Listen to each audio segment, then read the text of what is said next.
पत्रकार बंधुओं को हमारा नमस्कार। सबसे पहले इस वर्ष की ये सबसे महत्वपूर्ण प्रेस वार्ता है, बहुत अहम बिंदु पे। अहम बिंदु पे इसलिए है, जैसा भारतीय जनता पार्टी ने कहा है कि विचारधारा की लड़ाई पश्चिम बंगाल में चल रही है। एक तरफ भारतीय जनता पार्टी, पश्चिम बंगाल की जनता संविधान में आस्था रखने वाली, जो लोग लूट खसोट करते हैं उनको जेल की सलाखों के पीछे डालेंगे, इसके लिए प्रतिबद्ध। दूसरी तरफ अराजकता की मूर्ति, जंगल राज का प्रतीक। कौन? अराजकता की मूर्ति, जंगल राज का प्रतीक ममता बनर्जी।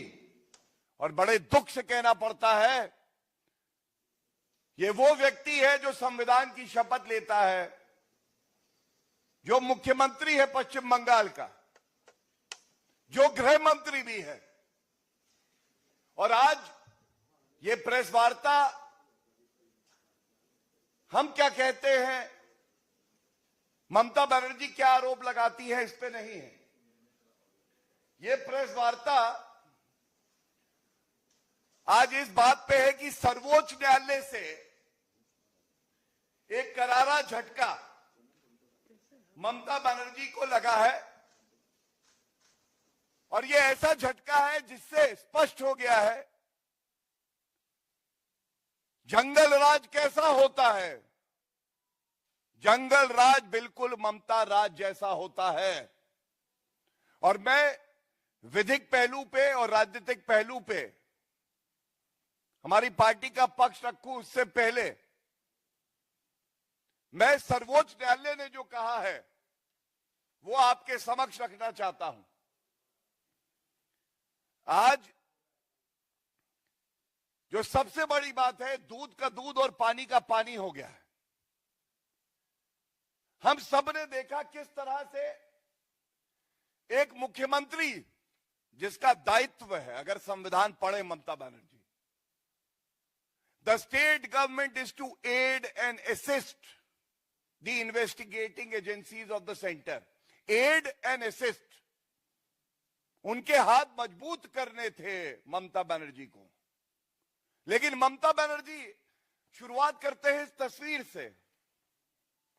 ये तस्वीर देखिए, ऐसे जकड़ लिया फाइलों को, ऐसे चुरा के भागी मोबाइल फोन को, कि आज सर्वोच्च न्यायालय ने क्या कहा है मैं आपको बताता हूं। सर्वोच्च न्यायालय ने सबसे पहले जो ईडी अफसर हैं, जो कानून के हिसाब से अपना कार्य कर रहे हैं, उनके खिलाफ एफआईआर दर्ज कर दी थी ममता बनर्जी की सरकार ने। सो पहला बिंदु, ये कानूनी जोर का तमाचा है उस मुख्यमंत्री को जो समझती है वो संविधान से ऊपर है।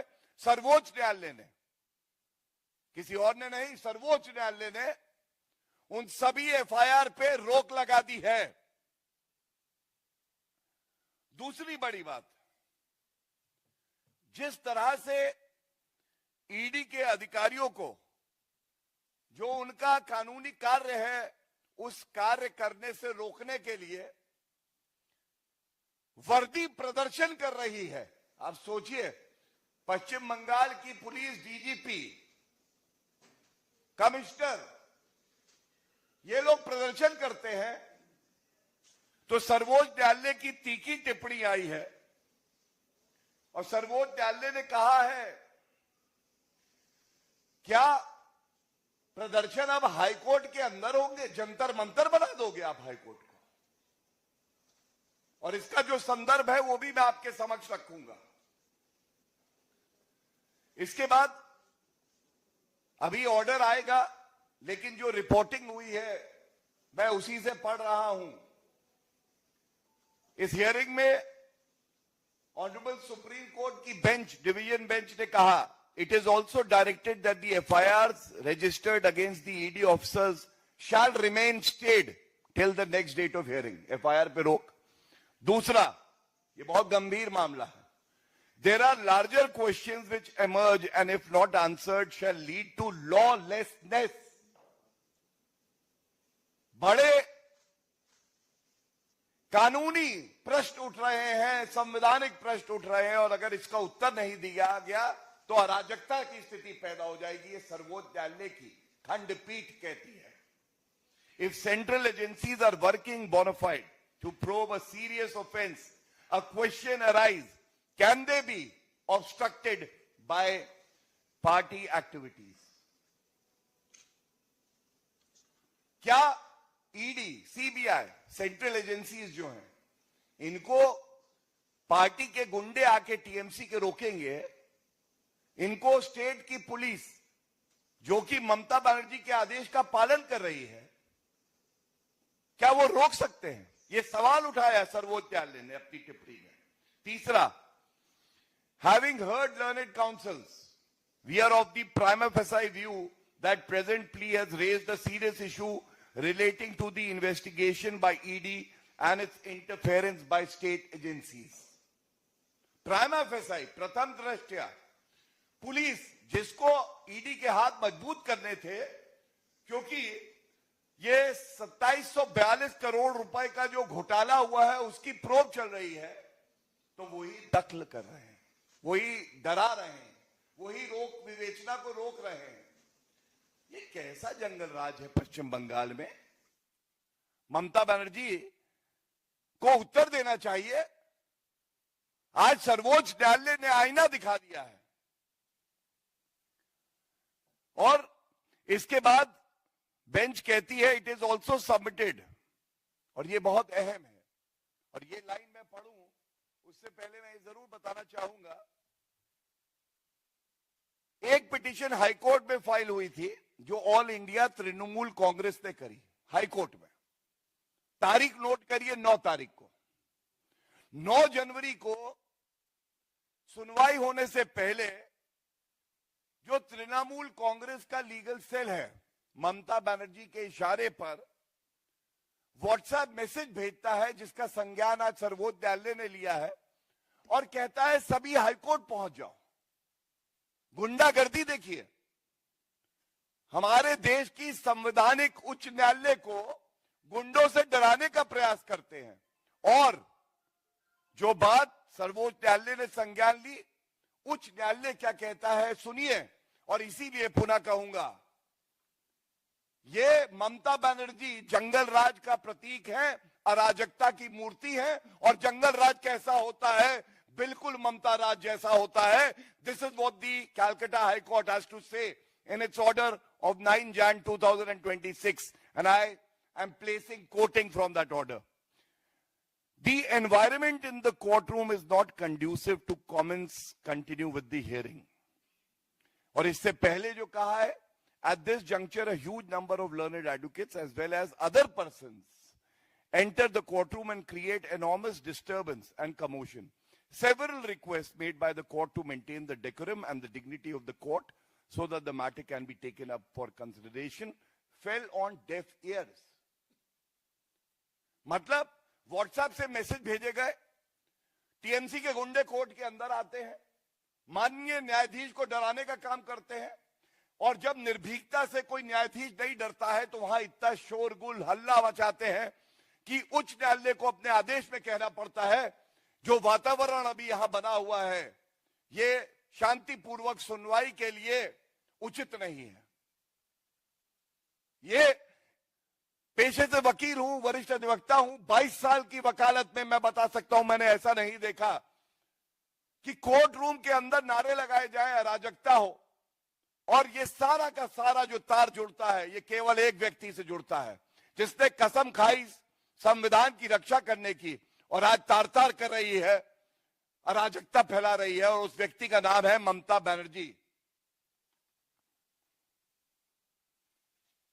ये क्यों इतना गंभीर मामला है ये मैं जरूर बताना चाहूंगा.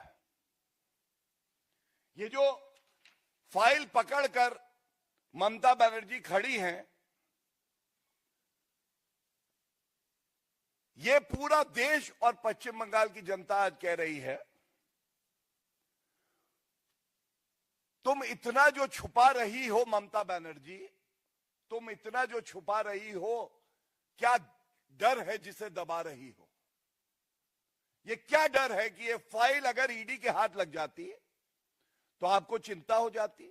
उस मोबाइल फोन को जिसको चुरा के भागी, ये सर्वोच्च न्यायालय की टिप्पणी है, उसमें ऐसा क्या था ममता बनर्जी कि अगर वो ईडी के सामने आता, कौन से राज खुल जाते? क्यों इतना भयभीत हुई? और बड़ी जिम्मेदारी से मैं आपको बताता हूं कि जंगल राज कैसा होता है। जंगल राज ऐसा होता है जहां मुख्यमंत्री ईडी का साथ देने की बजाय दौड़ के जाती है, ईडी को धमकाती है, साक्ष्य मिटाने का प्रयास करती है, चोरी करती है साक्ष्यों की और धमकाती हुई बाहर निकलती है। जंगल राज ऐसा होता है। नंबर 1, जंगल राज ऐसा होता है जो वर्दी पश्चिम बंगाल की जनता के हित के लिए कार्य करना चाहती है, उसको ममता बनर्जी अपनी निजी संपत्ति समझ के धमकी देकर, दबाव बनाकर गैर कानूनी काम करवाती है, ईडी को धमकवाती है और प्रदर्शन करवाती है वर्दी से। जंगल राज ऐसा होता है, कलकत्ता हाईकोर्ट में सुनवाई नहीं हो पाती है, वो सुनवाई टाल दी जाती है, 9 जनवरी को जैसे टाली गई। और जंगल राज ऐसा होता है, ईडी अफसरों पे एफआईआर हो जाती है। मैंने आपको 4 बिंदु बताए, ये केवल और केवल ममता राज में अराजकता की मूर्ति उन्हीं के राज में हो सकता है। और इसके साथ मैं आपको एक जानकारी और दे दूं, जो बात आज लर्नेड सोलिसिटर जनरल ने जब ईडी की दलील रख रहे थे सर्वोच्च न्यायालय में भी कही, there is a pattern of lawlessness. ये अराजकता का पैटर्न है जो पश्चिम बंगाल में ममता बनर्जी आगे बढ़ाती है। 2019 में सीबीआई अफसर गए पश्चिम बंगाल, वहां उन पर हमला हुआ। यह हमला किया किसने? टीएमसी के गुंडों ने, और पुलिस की सहायता लेके दबाव बनाने का प्रयास किया गया। फिर 2024 जनवरी में, अब याद करिए, शाहजहां शेख बहुत खास ममता बनर्जी के टीएमसी के लीडर, ईडी के अफसर वहां जाते हैं, उन पे हमला हो जाता है। शाहजहां शेख की गिरफ्तारी नहीं होती, और इसकी तुलना करिए, ईडी अफसरों के खिलाफ एफआईआर तुरंत हो जाती है। संदेश खाली में जब महिलाओं का उत्पीड़न होता है तो एफआईआर दर्ज नहीं होती है। एफआईआर दर्ज तब होती है जब कलकत्ता हाईकोर्ट निर्देश देता है कि एफआईआर दर्ज हो, लेकिन ईडी अफसर के खिलाफ एफआईआर दर्ज हो जाती है। और अब अप्रैल 2024 में हमने देखा, एनआईए के अफसर जब जाते हैं ईस्ट मेदिनीपुर में, तो वहां पे उनपे अटैक कर दिया जाता है। तो सीबीआई, ईडी, एनआईए और फिर ईडी, ऐसा लगता है कि रोहिंग्या से तो बहुत प्यार है ममता बनर्जी को, लेकिन भारत की जो केंद्रीय जांच एजेंसियां हैं उनसे बड़ी दुश्मनी है, नफरत है, और यह बड़ा चिंताजनक है। दूसरा जो चिंताजनक है वो ये है कि आप साक्ष्य मिटा क्यों रही है? जैसा आज न्यायालय में भी दलील दी गई कि ये चोरी है, डकैती है कि आप मोबाइल फोन, फाइलें उठा ले। Obstructing a public servant itself under the new law of BNS is a crime. ये धारा 224, 221, 186 पुरानी आईपीसी में obstructing the public servant is a crime, जो ममता बनर्जी कर रही है। और डिस्ट्रॉइंग ऑफ एविडेंस, साक्ष्य को नष्ट करना भी एक अपराध है जो ममता बनर्जी कर रही है। तो आज विधिक तौर पे मैंने आपको बताया, सर्वोच्च न्यायालय ने जो रोक लगाई है एफआईआर और जांच पे, ये एक करारा तमाचा है और एक मजबूत संदेश है कि ये भारत देश और सभी प्रदेश, खासकर पश्चिम बंगाल, कानून का राज होगा, कानून से चलेंगे, अराजकता से नहीं चलेंगे। और जिस तरह से राजनीतिक तौर पे ममता बनर्जी मीडिया को बाइट दे रही हैं, फाइल दिखा रही हैं, हमारे साथ गलत हो रहा है, आज सर्वोच्च न्यायालय ने दूध का दूध और पानी का पानी कर दिया है और स्पष्ट हो गया है, अगर कोई अराजक था, गलत था, साक्ष्य मिटा रहा था, ईडी अफसरों को धमकी दे रहा था, कानून के साथ खिलवाड़ कर रहा था और संविधान को नष्ट कर रहा था, तो वो केवल अराजकता